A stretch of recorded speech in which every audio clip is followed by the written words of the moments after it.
मेरे प्रिय आत्मा, थोड़े से प्रश्न साधकों ने पूछे हैं, उस संबंध में हम बात करें। एक मित्र ने पूछा है कि संकल्प की साधना में क्या थोड़ा सा दमन, सप्रेशन नहीं आ जाता है? संकल्प की साधना में क्या थोड़ा काय क्लेश नहीं आ जाता है? इस संबंध में दो बातें समझ लेनी जरूरी है। एक, कि यदि किसी वृत्ति को दबाने के लिए संकल्प किया है तब बात दूसरी है। जैसे किसी आदमी को ज्यादा भोजन की आदत है, इस आदत से छुटकारे के लिए अगर उसने उपवास का संकल्प किया है तब दमन होगा। लेकिन ज्यादा भोजन की ना कोई आदत है, न ज्यादा भोजन से लड़ने का कोई ख्याल है, तब यदि उपवास का संकल्प किया है तो वो सिर्फ संकल्प है, उसमें दमन नहीं है। इस साधना शिविर में मैंने जिस संकल्प की बात की है वो किसी वृत्ति को दबाने के लिए नहीं, संकल्प को ही फैलाने के लिए। वृत्ति को दबाने के लिए भी संकल्प का प्रयोग हो सकता है, होता रहा है, लेकिन वो संकल्प का निषेधात्मक नेगेटिव रूप है। मैं इस कमरे के बाहर जाता हूं, इसमें दो बातें हो सकती हैं।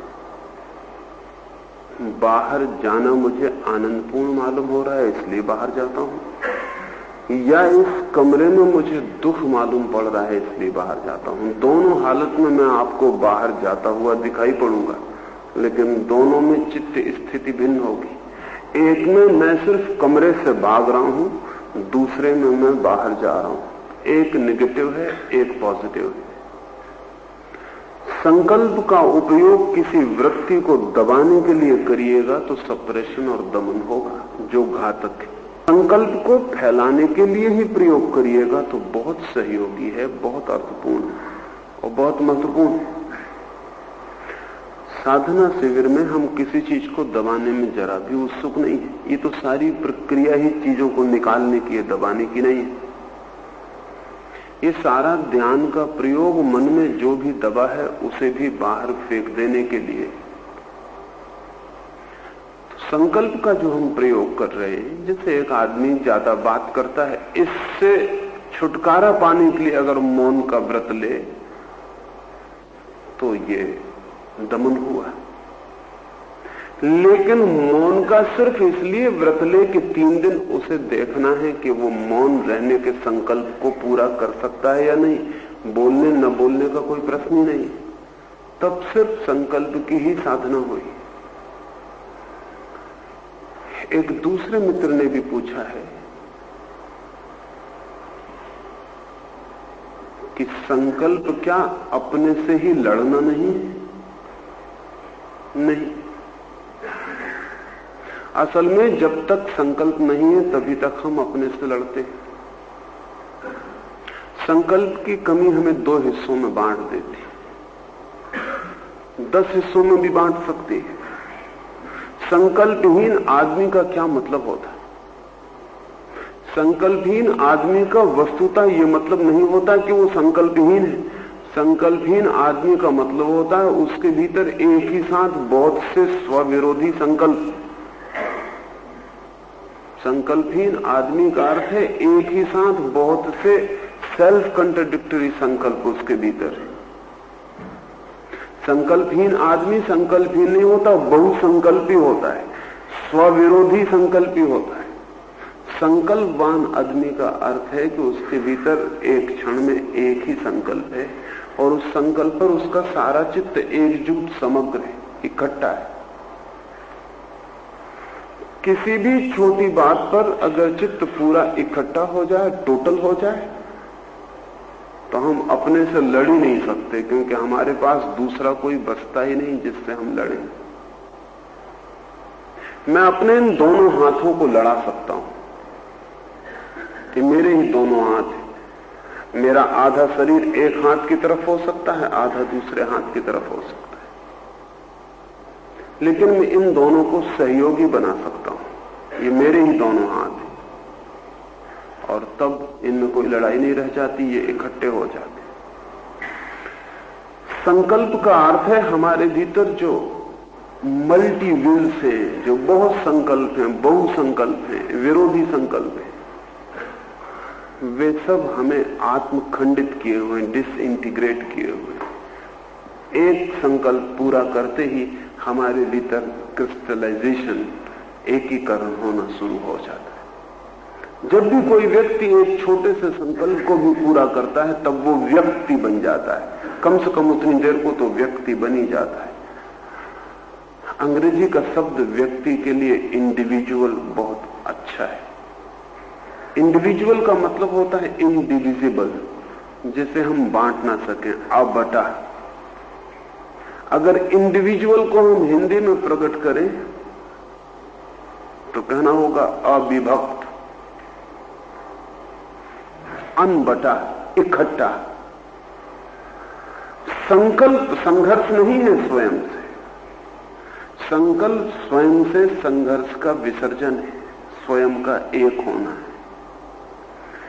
एक दूसरे मित्र ने पूछा है कि इसी संदर्भ में कि क्या साधना में वृत्तियों के रेचन की ही जरूरत है या दमन की भी जरूरत है? दमन की तो साधना में कोई भी जगह नहीं, रेचन की ही जगह है। सच बात यह है कि हमें परमात्मा को पाना नहीं है, हमने परमात्मा को खोया है, हमें उसे वापस पाना है। वो कोई नई उपलब्धि नहीं है। एक अर्थों में जो हमारे भीतर निरंतर मौजूद है उसी को उघाड़ना है। तो हमने अपने ऊपर जितनी वृत्तियों को दमन करके इकट्ठा कर लिया है उनका कूड़ा करकट सभी अलग कर देना पड़ेगा। यदि हमारे मन पर कोई भी वृत्ति का आवरण न रह जाए तो जो शेष बचेगा वही परमात्मा है। लेकिन दमन में तो आवरण बढ़ता है, कम नहीं होता। जो भी हम दबाते हैं वो हमारे भीतर बैठ जाता है। अगर हम क्रोध को दबाते हैं तो क्रोध की एक परत हमारे भीतर बैठ जाती है। काम को दबाते हैं तो काम की परत भीतर बैठ जाती है। लोभ को दबाते हैं तो लोभ की परत भीतर बैठ जाती है। अगर कोई रो न पाए, अभी मैं 2-3 दिन पहले ही दिल्ली में था, एक मित्र आए, उन्होंने कहा मेरी पत्नी चल बसी, साल भर हो गया लेकिन मेरी उदासी का कोई अंत नहीं, मेरा सारा जीवन उदास हो गया, मैं क्या करूं? तो मैंने उनसे कहा कि संभावना यही है कि पत्नी मरी होगी तो आप रोए नहीं, दुखी नहीं हुए, आप दुख को दबा गए और पी गए। दुख को पी गए हैं तो अब वो दुख उनकी नस नस और खून के कण कण में फैल गया, वो निकल नहीं पाया, वो दब गया भीतर, वो सब तरफ फैल गया। जैसे कहीं से मवाद निकल रही हो तो कोई भी नहीं कहेगा चिकित्सक कि इसको दबाना है कि रेचन करना है। थोड़ा हो गया मवाद है तो उसे बाहर निकाल, अलग करो, सफाई करो। लेकिन हो सकता है कि कोई कहे कि इसे दबा के भीतर कर लो, अपने शरीर का इतना हिस्सा खराब बाहर चला जाए तो बड़ा नुकसान हो जाएगा, वजन तो जरूर थोड़ा कम होगा ही। तो इसे दबा लें भीतर, ऊपर से मलहम पट्टियां कर लें और मवाद को अंदर कर दें, तो फिर ध्यान रहे कि वो मवाद बाकी खून को भी मवाद बना देगी, और ये भी ध्यान रहे कि वो पूरे शरीर को सड़ा देगी, और ये भी ध्यान रहे कि उससे आप स्वस्थ नहीं होंगे और बीमार होते चले जाएंगे। ठीक ऐसे ही चित्त की वृत्तियां हैं जिन्हें बाहर फेंकना चाहिए, उन्हें हम भीतर दबा रहे हैं। क्रोध को हम भीतर दबा रहे हैं, काम को हम भीतर दबा रहे हैं, लोभ को, भय को हम भीतर दबा रहे हैं। लेकिन आप कहेंगे कि क्या हम किसी पर भी क्रोधित हो उठे? मवाद की बात तो बहुत दूसरी है, क्योंकि उसका दूसरे से कोई संबंध नहीं, मुझसे ही संबंध है। मेरे पैर में फोड़ा है, मैंने मवाद बाहर निकाल दी। लेकिन क्रोध का मामला तो बहुत दूसरा है।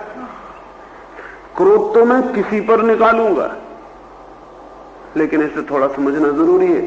ये भी आवश्यक नहीं है कि आप क्रोध दूसरे पर निकालें। कोई ऐसा समाज भी हो सकता है कि जब भी कोई मवाद निकाले दूसरे पे फेंके, तो उस समाज में बड़ी दिक्कत खड़ी हो जाएगी। क्रोध को भी दूसरे पर निकालने की जरूरत नहीं है, क्रोध को भी ध्यान में निकाला जा सकता है। दुख को भी दूसरे पर निकालने की जरूरत नहीं, दुख को भी ध्यान में निकाला जा सकता है, अकेले ही निकाला जा सकता है। क्रोध मेरा है तो दूसरे की जरूरत क्या है, अकेला ही निकल सकता। मैं आपसे ये कहना चाहता हूं, काम भी, क्रोध भी, मोह भी, सब जो भी हमारे भीतर है, हम उसे अगर दूसरे पर ना निकालें और ध्यान में निकालें तो एक रूपांतरण होगा। दूसरे पर निकालने पर तो उपद्रव होना ही वाला है। किसी दूसरे पर क्रोध निकालेंगे तो उपद्रव होगा, गाली देंगे तो गाली लौटेगी, फिर दूसरा भी तो क्रोध निकालेगा, फिर इसका अंत कहां होगा। इसलिए जिन लोगों ने समाज का ध्यान रखा, उन्होंने सबको समझा दिया कि क्रोध मत निकालो, क्रोध अपने भीतर पी जाओ, तो उन्होंने समाज को तो बचा लिया, दूसरे को तो बचा लिया, लेकिन आप फंस गए। मैं आप पर क्रोध ना करूं तो आप तो बच गया, लेकिन मेरा क्या होगा? मैं तो क्रोध से भरा हूं भीतर। ये क्रोध कहां निकलेगा? ये मेरे ही व्यक्तित्व को रुग्ण और बीमार और परेशान करेगा। और अगर इस तरह के बहुत से रोग इकट्ठे हो जाएं तो मैं पागल हो जाऊंगा। इसलिए जितनी सभ्यता बढ़ती है उतना पागलपन बढ़ता है, क्योंकि जितनी सभ्यता बढ़ती है उतने हम उन सब चीजों को रोकते चले जाते हैं जो असभ्य आदमी सहज ही कर लेता है। फिर वो इकट्ठी हो जाती, फिर उनका फूटना शुरू होता है। नहीं, मैं एक दूसरी ही बात कह रहा हूं। मैं कह रहा हूं ना तो दूसरे पर ना निकालें, ना दूसरे पर निकालें, ना अपने में भरे, निकल जाने दें। ये बिल्कुल और बात है। ये जो ध्यान का हमारा प्रयोग है, इसमें निकल जाने का दूसरा चरण है। उस दूसरे चरण में जो भी निकलना है उसे निकल जाने दें। रोना है, हंसना है, चिल्लाना है, जो भी आग आपके भीतर है उसे बाहर गिर जाने दें। किसी पर नहीं फेंक रहे हैं उसे, हम कूड़ा घर में करकट में फेंक रहे हैं। किसी से कोई संबंध नहीं, हमारे भीतर भरा है, हम उसे बाहर निकाल रहे हैं। अगर कोई व्यक्ति रोज इस प्रयोग को 40 मिनट करता रहे तो 3 महीने के भीतर ही क्रोध करने में असमर्थ हो जाएगा। असमर्थ हो जाएगा, दबाना नहीं पड़ेगा। हंसी आने लगेगी कि वो क्या पागलपन कर रहा है, और भीतर से वृत्ति उठनी बंद हो जाएगी, क्योंकि वृत्ति के उठने के लिए पुराना दमन जरूरी है। एक और मित्र ने पूछा है कि आपके इस ध्यान के प्रयोग में अगर कहीं कोई पागल हो जाए। मजे की बात यह है कि अगर कोई पागल हो और इस ध्यान को कर सके तो पागल नहीं रह जाएगा। ये जरूर मुश्किल है पागल को समझाना। हम में भी कई पागल होते हैं, उनको भी समझाना मुश्किल होता है कि कैसे करो। पागलों को समझाना बहुत मुश्किल है कि ध्यान वे कैसे करें, लेकिन अगर पागल को भी समझाया जा सके तो पागल भी पागलपन से मुक्त हो जाएगा, क्योंकि जिन चीजों को उसने दबाया वो गिर जाए तो उसका मन हल्का हो जाए। इस ध्यान के प्रयोग से कोई पागल नहीं हो सकता, क्योंकि यह ध्यान का प्रयोग पागलपन को बाहर फेंकना है। पागल होने का रास्ता है भीतर दबाना, बाहर फेंकना पागल होने का रास्ता नहीं। हम तो कचरे को घर के बाहर फेंक रहे हैं, हम उसे भीतर नहीं रख रहे। तो इस प्रयोग से कोई पागल नहीं हो सकता। हाँ, हम चूंकि इस प्रयोग को नहीं किए हैं, इसलिए हमारे भीतर बहुत सा पागलपन इकट्ठा है, वो इसमें निकलेगा, वो दिखाई पड़ेगा। इसलिए आपको शक हो सकता है कि ये अच्छा भला आदमी जिसको हमने कभी इस तरह चिल्लाते नाचते नहीं देखा, ये चिल्ला नाच क्यों रहा? पागल तो नहीं हो गया? ये पागल था। आपके समाज और आपकी कृपा से इसने इतना पागलपन इकट्ठा कर लिया जो निकल रहा है। ये आदमी पागल है, और आप ये मत समझना कि यही है, आप भी हैं। आप अपने को रोक के खड़े होंगे पागलपन को, ये निकलने दे रहा है तो ध्यान रखना, आखिर में महंगा आपको पड़ेगा। इसका निकल जाएगा, आपका बच जाएगा। पागलपन हमारे भीतर है, उसे निकल जाना जरूरी है तो हम हल्के हो जाएं। और कोई पागल रहते हुए परमात्मा तक नहीं पहुंच सकता। हल्का होना पड़ेगा। पागलपन बोझ है, पागलपन भारी पत्थर की तरह हमारी छाती पर है। तो पंख लेके हम उड़ नहीं सकते, ये सब पत्थर अलग करने पड़ेंगे। अब जो अलग कर रहा है उसको हम कहते हैं तुम ये क्या कर रहे हो, क्योंकि कल तक वो छिपाया था आभूषणों में, पत्थरों को मखमली कपड़ों में दबाया था, तो हम समझते थे इसके शरीर के हिस्से। आज उसने निकाल के पत्थर फेंके तो हम कहते हैं तुम पागल तो नहीं हो गए हो। और मजा ये है कि हम भी उन्हीं पत्थरों को दबाए खड़े। जब आप किसी आदमी को नाचते देखते हैं तो आप सोचते हैं ये पागल तो नहीं हो गया। आपने अपने मन के भीतर कभी पूछा है कि आप भी नाचना चाहते हैं? कभी बाथरूम में अकेले में अपने को नाचते हुए अनुभव किया है? कभी बाथरूम के आईने में मुंह बिचकाते हुए देखा है अपने को खुद? आईना ना हो बाथरूम में तो बात दूसरी, लेकिन बाथरूम में हम सब थोड़ा बहुत निकालते हैं, दूसरों के सामने संभल के खड़े हो जाते। वो संभलना खतरनाक है, उसमें भीतर कुछ इकट्ठा हो रहा है, इकट्ठा होते होते एक सीमा है हर चीज की, उसके बाद फूटना शुरू हो जाता है। जिनको हम पागल कहते हैं वो हमसे भिन्न लोग नहीं हैं, हमारे ही जैसे लोग हैं। सिर्फ जो फर्क है वो थोड़ा सा क्वांटिटी का है, उनकी मात्रा जरा ज्यादा, हमारी जरा कम। वो जरा आगे निकल गए, हम जरा पीछे, लेकिन रास्ता वही है। कितनी देर आगे रहेंगे हम भी पहुंच जाएंगे। हम नॉर्मल किस्म के पागल हैं, सामान्य किस्म के पागल हैं, और भी पागल हमारे जैसे बहुत हैं, इसलिए हम चलते हैं।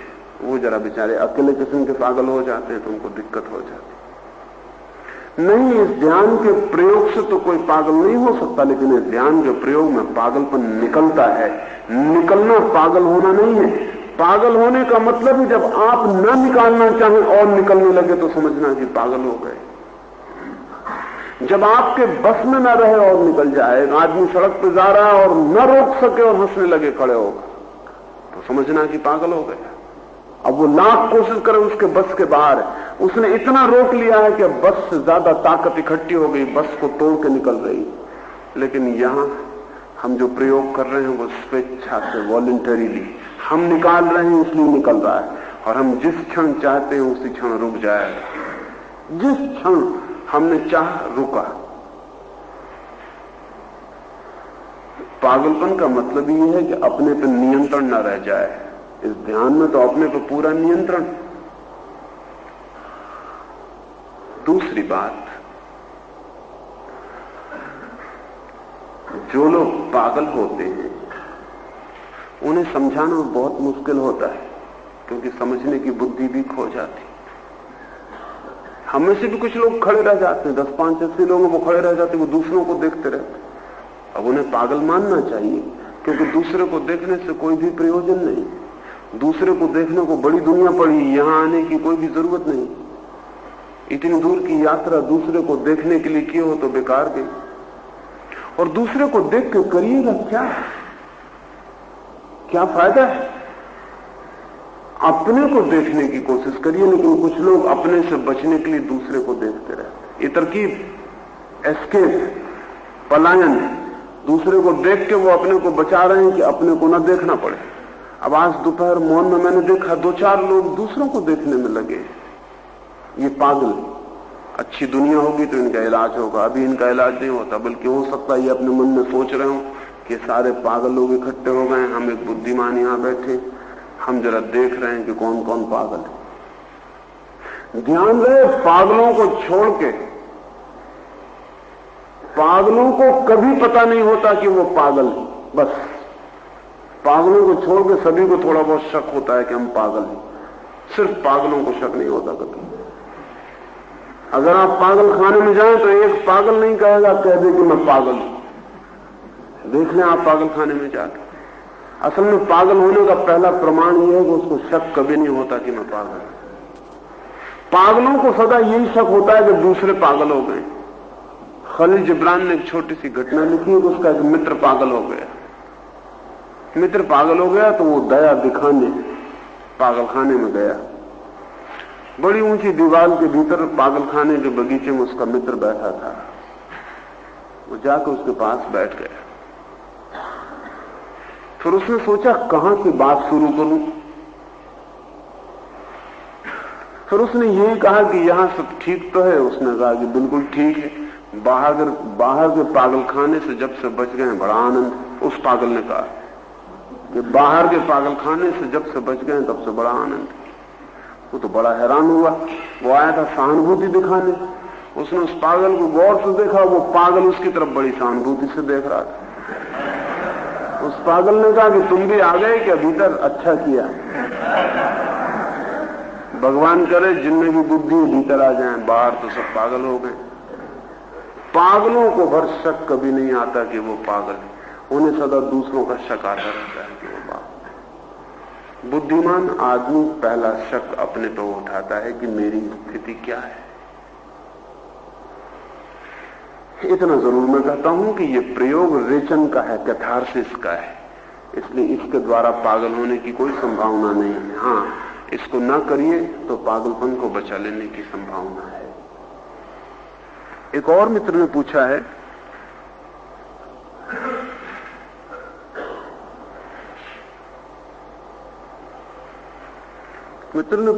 कि आपने कहा कि इस ध्यान के प्रयोग में कभी कभी अल्पतम वस्त्र भी असह्य हो जाता है,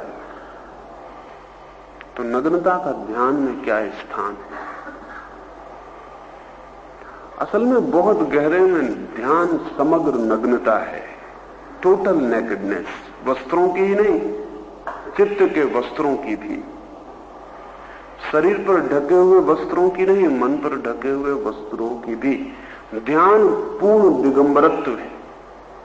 लेकिन पहली बार जब ध्यान में भीतर प्रवेश होता है तो शरीर के वस्त्र भी कई कारणों से बाधा बन जाते हैं। वो सदा बाधा नहीं रहेंगे, लेकिन प्रारंभ में बाधा बन जाते हैं, और एक घड़ी ऐसी आती है कि वो रुकावट मालूम पड़ते हैं। दो तीन कारणों से। एक तो हमने वस्त्र जो पहन रखे हैं, वो वस्त्र हमने केवल शरीर को ढांकने के लिए नहीं पहन रखे। अगर किसी ने केवल शरीर को ढांकने के लिए वस्त्र पहन रखे तो उसे शायद ध्यान में बाधा ना पड़े वस्त्रों से। लेकिन वस्त्र हमने शरीर को ढांकने के लिए ही नहीं पहने, वस्त्र हमने बहुत सी और बातों के कारण भी पहने।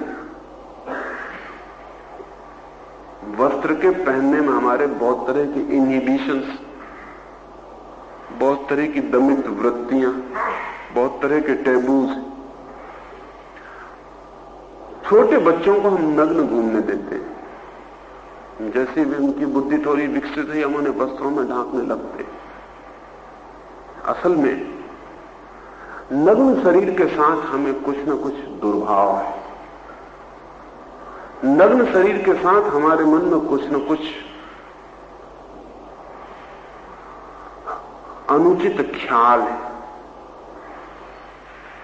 नग्न शरीर के साथ कहीं ना कहीं हमारे चित्त में काम वासना जुड़ी है।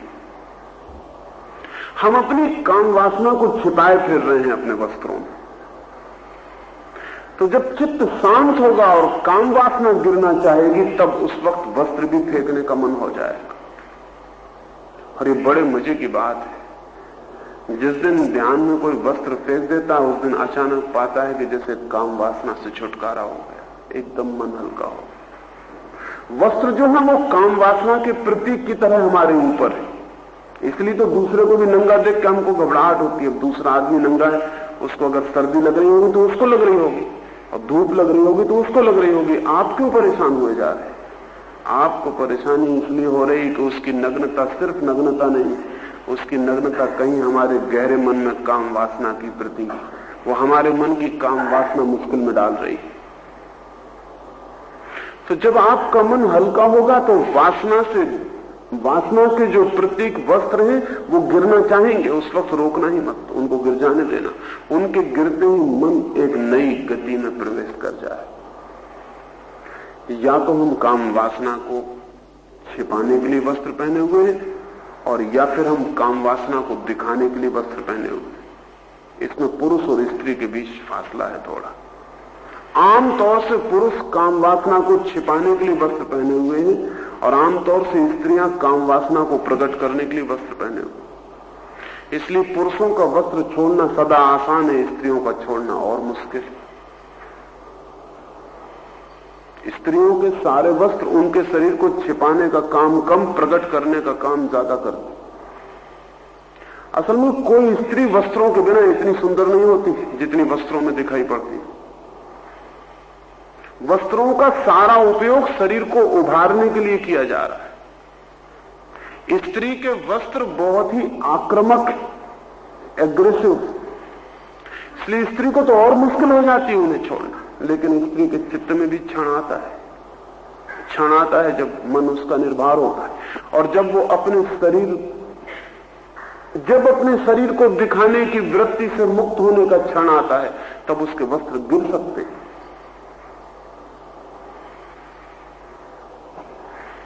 नग्नता का अर्थ वस्त्रों के अर्थ से जुड़ा है।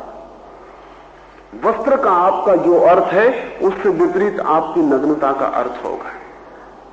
अगर वस्त्र आपके लिए सिर्फ शरीर ढांकने का साधन है तब कोई सवाल नहीं है, तब ध्यान में आपको वस्त्र गिराने का सवाल नहीं उठेगा।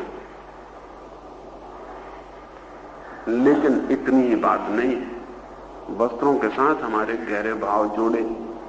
हमने नग्न शरीर को स्वीकार नहीं किया है, जबकि नग्न शरीर ही हमारा है। चाहे हम कितने ही वस्त्र पहने, शरीर नग्न ही है। लेकिन नग्न शरीर से हम भयभीत हो गए। मैं नहीं कहता हूं कि आप अपनी तरफ से वस्त्रों को छोड़ दें। उन मित्र ने यह भी पूछा है कि कोई अपनी तरफ से छोड़ के खड़ा हो जाए तो ये तो अभ्यास हो जाएगा। मैं नहीं कहता हूं आप अपनी तरफ से छोड़ दें, लेकिन क्षण आ जाता है मन का जब छोड़ने का ख्याल उठे तब चुपचाप गिरा दें। और अगर आपको पहले से ही पता है कि आपके चित्त में ध्यान में वो क्षण आता है तो उसकी वजह से बाधा न डालें, ध्यान के पहले ही वस्त्र अलग करके खड़े हो जाएं। अब मुझे न मालूम कितने मित्रों ने आज ही आके कहा कि बहुत कठिनाई हो जाती है वस्त्र को पहनना, होता है कि फाड़ के फेंक दें। फाड़ के फेंकने से नाहक वस्त्र का नुकसान होगा, उसे निकाल के ही रख दें, वो बेहतर। और बीच में कठिनाई आए, अगर आपको पता चल गया है कि बीच में कठिनाई आती तो पहले ही रख दें, उसमें कोई अभ्यास नहीं, उसमें सिर्फ समझ। अगर गर्मी तेज है तो कोई आदमी वस्त्र निकाल के रख देता है क्योंकि उसे मालूम है कि वस्त्र पहनने से गर्मी बारी पड़ जाएगी। अगर ध्यान में ऐसी स्थिति आती है तो डरे ना, चुपचाप वस्त्र अलग कर दें। उस वस्त्र के अलग करते ही काम वृत्ति को बहुत बुनियादी अंतर पड़ेगा और भय को भी बहुत, आपके भय की वृत्ति भी गिर जाएगी। भयभीत हैं हम सबसे कि कहीं हम नग्न खड़े हो गए तो क्या होगा, कोई क्या कहेगा। वस्त्रों के साथ कोई क्या कहेगा ये बहुत जोर से जुड़ा है। बाथरूम में तो आप नग्न हो जाते हैं, अपने आप को नग्न देखने में आपको कोई ऐतराज नहीं, लेकिन कोई दूसरा ना देख ले, कोई दूसरा क्या कहेगा। जिस क्षण वस्त्र गिर जाते हैं उस दिन दूसरे का भय भी गिर जाता है उसी क्षण। उस दिन के बाद शायद दूसरा क्या कहेगा ये सवाल ही नहीं उठता, दूसरा ही समाप्त हो जाता। और हमारे पास वस्त्रों के सिवाय शरीर के पास गिराने को कुछ है भी नहीं। ध्यान रहे, मन में कुछ गिरे इसके पहले शरीर से गिरना जरूरी हो जाता है, वही हमारा द्वार। और जो आदमी शरीर की चीज तक गिराने में असमर्थ होता है वो मन की चीज गिराने में बहुत असमर्थ हो जाता है। शरीर की चीज गिरते ही मन की चीज गिरने में सहूलियत, सुविधा, सुगमता, सरलता हो जाती है। इसलिए मैंने कहा किसी को भी छोड़ना हो वो छोड़ सकता है। तो साधना शिविर है, ये कोई बाजार नहीं है।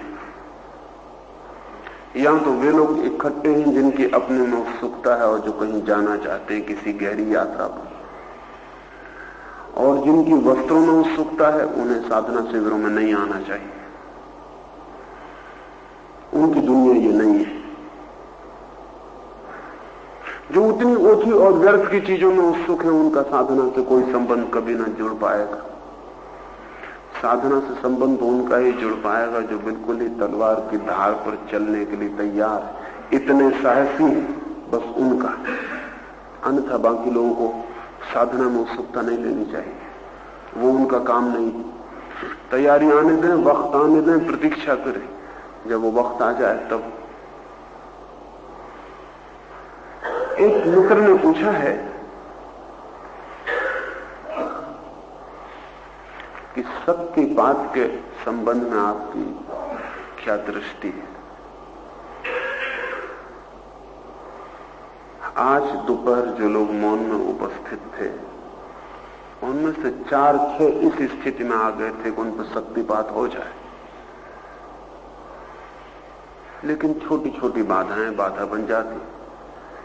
शक्तिपात का केवल इतना ही अर्थ है कि हमारे चारों तरफ विराट ऊर्जा फैली हुई है, परमात्मा की अनंत शक्ति फैली हुई है।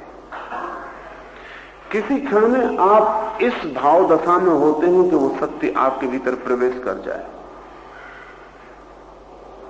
कभी वो सीधी भी प्रवेश कर सकती है, लेकिन सीधी प्रवेश करने में शायद आप बहुत मुश्किल में पड़ जाएं।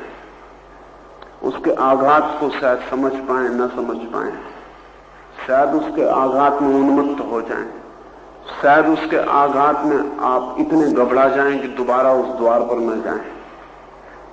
क्योंकि विराट है शक्ति और उसका पहला अनुभव बहुत संघातक चोट पहुंचा सकता है। पहले अनुभव की वजह से बिजली को छू के कभी देखा होगा, अनजाने छू गई होगी, पर वो तो कोई बड़ी शक्ति नहीं है, बहुत साधारण वोल्टेज का मामला है। परमात्मा का वोल्टेज तो अनंत है। उसकी शक्ति जब पहली दफा किसी पात्र में उतरती है तो वो कुछ भी हो सकता है। उसके भीतर आंधी तूफान, भूकंप, उसके भीतर ज्वालामुखी, सब कुछ हो सकता है। वो शक्ति सीधी भी उतर सकती है, लेकिन खतरे उसमें बहुत हैं। इसलिए सदा आसान पड़ता है ये कि किसी व्यक्ति के माध्यम से वो उतर जाए, तब बहुत सरलता हो जाए। वो व्यक्ति जैसे रेगुलेटर का काम कर पाता है। जैसे आपके घर में रेगुलेटर लगा हुआ है, उससे कितनी बिजली का वोल्टेज घर के भीतर लाना, उतना आप ला पाते हैं। तो कभी कोई ऐसा व्यक्ति जो उस शक्ति को उपलब्ध हुआ हो, आपके लिए माध्यम बन सकता है। आप अगर तैयार हो तो वो माध्यम से विराट की शक्ति आप में उतर सकती है।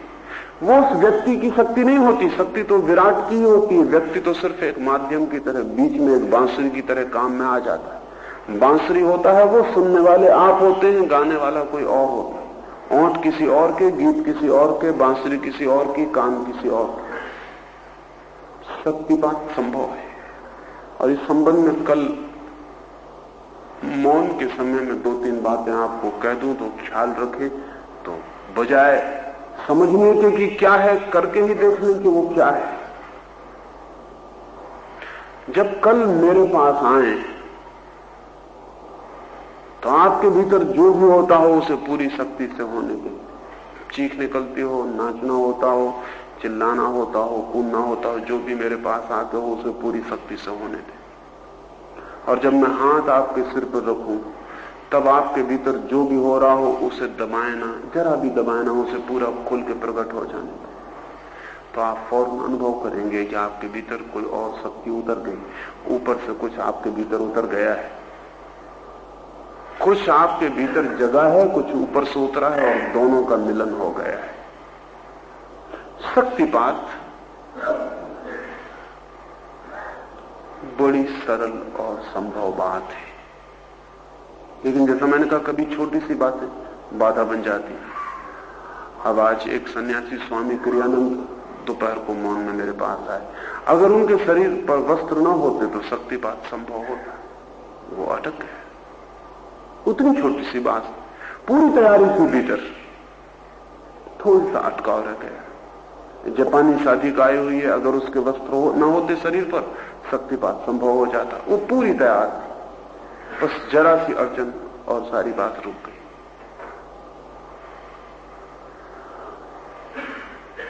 शक्तिपात का अर्थ केवल इतना ही है कि विराट की शक्ति हमारे चारों तरफ मौजूद है, हम उससे संबंध जुटा लें।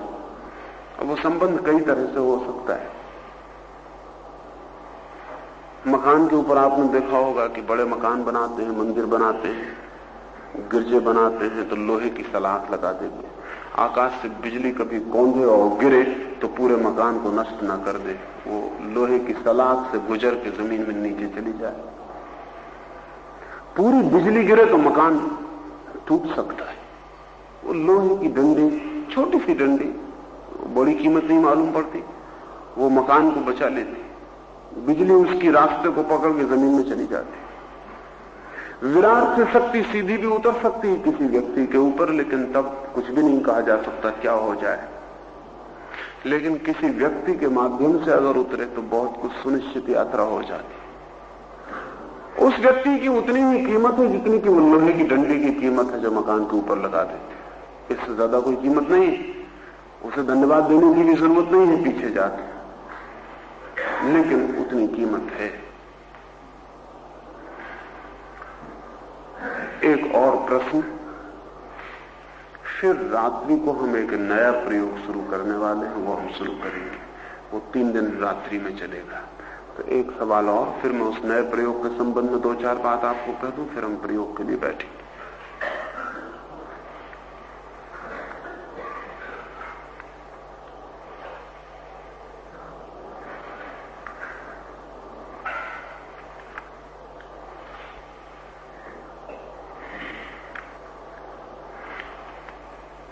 एक मित्र ने पूछा है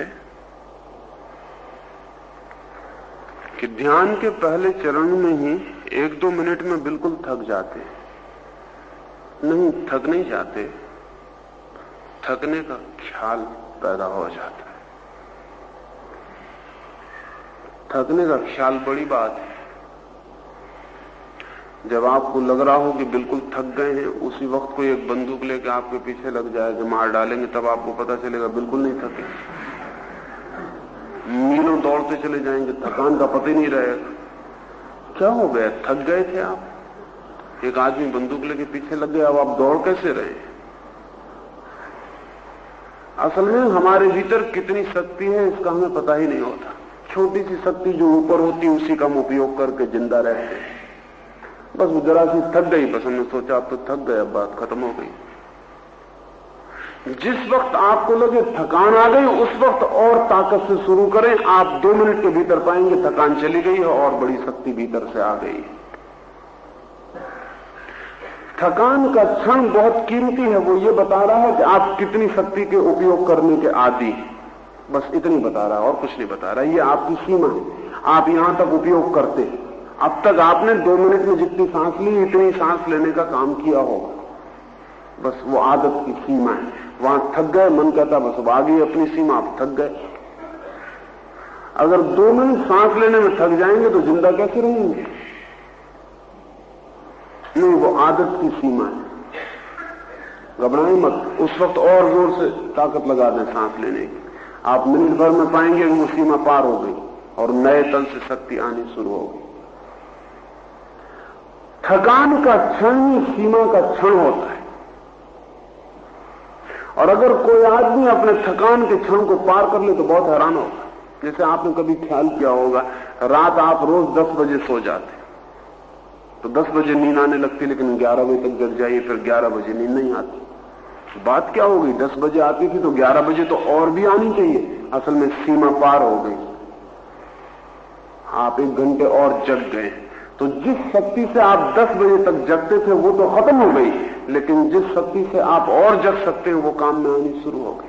हमारे पास रिजर्वायर है शक्ति का, उससे हम कितनी भी शक्ति ले सकते हैं। और वो जो शक्ति का स्रोत है हमारे पास, वो कभी नहीं चुकता, क्योंकि अंततः वो परमात्मा से जुड़ा हुआ है। अनंत जन्मों से सांस ले रहे हैं, आप नहीं थके। 2 मिनट में सांस लेने से थक जाएंगे? नहीं थकेंगे। जब थकें तब जोर से और कोशिश करें। असल में अपनी थकान को स्वीकार न करें, अपनी थकान को तोड़ दें। उन्हीं मित्र ने पूछा है कि फिर दिन भर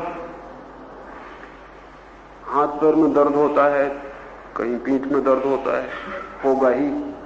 जब 2 मिनट में थक जाएंगे तो दर्द नहीं होगा तो क्या होगा?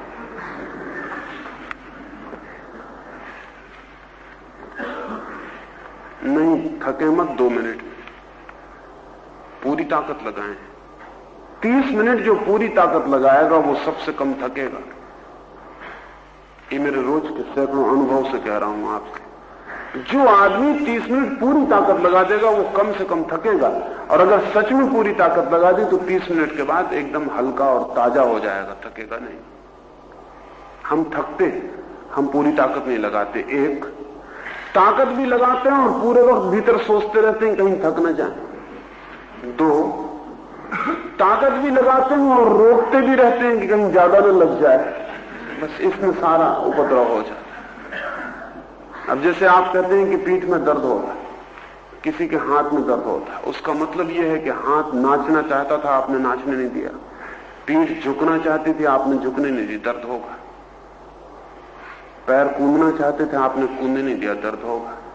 अब एक मित्र भी मेरे पास आए और उन्होंने कहा कि दिन भर रोने संबंध बना रहता। तो मैंने कहा ध्यान में रोए थे? उन्होंने कहा नहीं, ध्यान में तो रोना आता नहीं।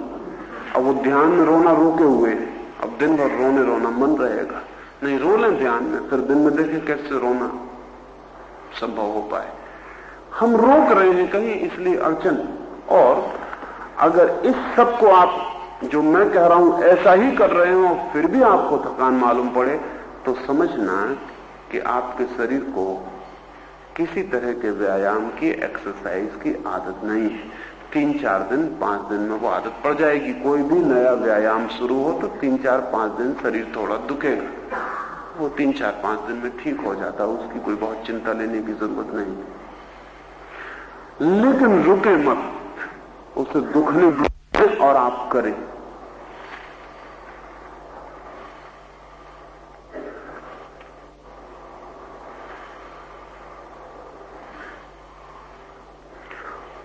ये भी पूछा है कि दूसरे चरण में शरीर बिल्कुल अलग मालूम होता है, लेकिन शरीर को कुछ होने पर उसकी खबर तुरंत लग जाती है। अलग जरूर है, लेकिन इसका ही मतलब थोड़ी कि खबर नहीं लगेगी। अलग है तब भी खबर लगेगी, एक मालूम होता है तब भी खबर लगती है।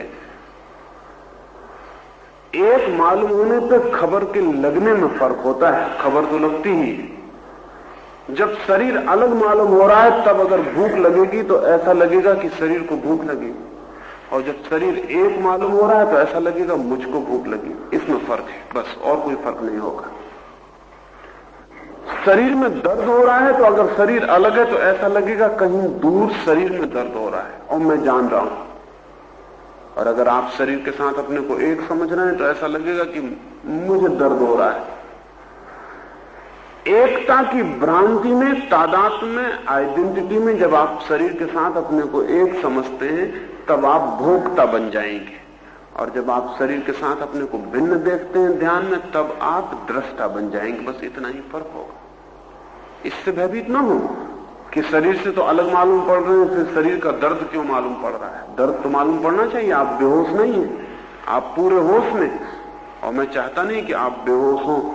अगर आप बेहोश हो गए तो ध्यान खो गया, फिर आप ध्यान में नहीं है, फिर वो सम्मोहन हो गया, हिप्नोटिज्म हो गया। अगर आप बेहोश हो गए, बहुत से लोगों का ऐसा ख्याल है, एक मित्र ने पूछा भी कि इसमें और सम्मोहन में क्या फर्क है। बस यही फर्क है, प्रक्रिया बिल्कुल एक।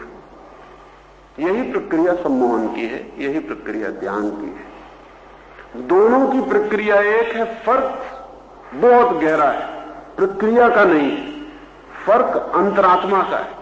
वो फर्क यह है कि सम्मोहन में निद्रा आ जाएगी, सुसुप्ति आ जाएगी, बेहोशी आ जाएगी, और ध्यान में होश और जागरूकता पूरी बनी रहेगी, अवेयरनेस पूरी बनी रहेगी। अगर आप बेहोश हो जाते हो तो समझना कि आप सम्मोहन में चले गए। अगर भीतर होश बना रहता हो, प्रत्येक चीज का होश बना रहता हो, तो आप समझना कि आप ध्यान में। जो लोग नहीं जानते वो बेचारे इसको सम्मोहन कह देंगे, देखकर वो कह देंगे सम्मोहन हो गया। सम्मोहन की और ध्यान की प्रक्रिया बिल्कुल एक है। सम्मोहन सुषुप्ति में जाने की विधि है, ध्यान समाधि में जाने की विधि है। ऐसे ही जैसे एक घर में सीढ़ियां लगी हों, उन सीढ़ियों से हम चाहें तो नीचे तलघरे में चले जाएं, वही सीढ़ियां हैं, और उन्हीं सीढ़ियों से हम चाहें तो घर की छत पे, छप्पर पे चले जाएं, वही सीढ़ियां हैं। सीढ़ियों को देख के कोई कह देगा कि कहां तलघरे में जा रहे हो। जिसने तलघरा ही जाना है वो ऊपर चढ़ते हुए आदमी को भी देख के कहेगा कि सीढ़ियों पे जा रहे हो, तलघरे में जा रहे हो। वो आदमी कहेगा कि सीढ़ियां तो वही है, लेकिन रुख अलग है, पीठ अलग है। जब तलघरे में जाते हैं तब तलघरे की तरफ मुंह होता है, और जब छत की तरफ जाते हैं तब तलघरे की तरफ पीठ होती। बस इतनी फर्क है, सीढ़ियां तो वही है। सम्मोहन की और ध्यान की सीढ़ियां एक ही है। सम्मोहन नीचे उतारता है अनकॉन्शियस में, अचेतन में, सुसुप्ति में, मूर्छा में, और ध्यान ऊपर ले जाता है सुपर कॉन्शियस में, अति चेतन में, जागृति में, होश में। अगर कोई व्यक्ति पूरे रूप से सम्मोहित हो जाए तो प्रकृति का हिस्सा हो जाता है, और पूरे रूप से ध्यानस्थ हो जाए तो परमात्मा का हिस्सा हो जाता है। लेकिन प्रक्रिया और सीढ़ियां बिल्कुल एक है। और जो सवाल रह गए वो मैं कल बात करूंगा।